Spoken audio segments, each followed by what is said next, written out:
Hello कि आज हो पहला मिलनवा ए सखी हाई दिन के इंतजार हम बहुत दिन से करत रहने काय गाती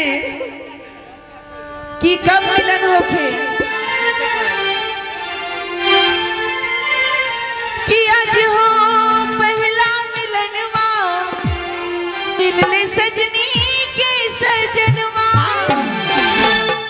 अंग अंग गुलाब नियन खिलल बाबा दनवा सुनी सुनी भगवान जन बिहान होके दी ए सखी बोला का कहत हो आज हमर राजा जी आई करजा जी जेकरा से हम बहुत प्यार करत रहने सच में वहां के आइल बाने पटला वाली आ हेलो सुनी सुनी भगवान जन बिहान होखी दी आज राजा जी के करवे में जवान होखी दी आज राजा जी के करवे में जवान होखी दी आज हो पहला मिलनवा मिले सजनी के सजनवा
गाने वाली लोग हाँ देखिए आप लोग की सिनर में कदर करते हुए बहुत ही प्यारा नाम और बहुत पुराने दीवाने कौन है जानती हो कौन नहीं जानोगी तो पाँव से जमी खसक जाएगा।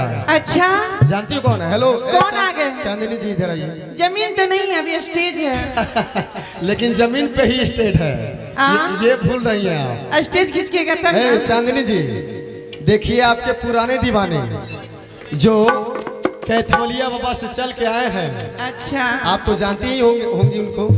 नहीं जानती है। हैप्पी बर्थडे टू यू वही दीवाने हैं हाँ। आए हैं और उनके तरफ से आपको बहुत सारे प्राइज मिले और पर्सनल उनका कहना है कि चांदनी जी से कहिए कि जाके कभी कभी हमको भूल जाया करती हैं। अच्छा ऐसा गुस्ताखी ना करें, उनको दिल में जब रखी हैं तो उनको हमेशा अपने करीब बुलाया कीजिए। हाँ चलिए अपने दीवाने को आप क्या कहती हैं शुक्रिया अदा कीजिए। हेलो और मैं क्या कहती हूँ राजा जी की ऊँट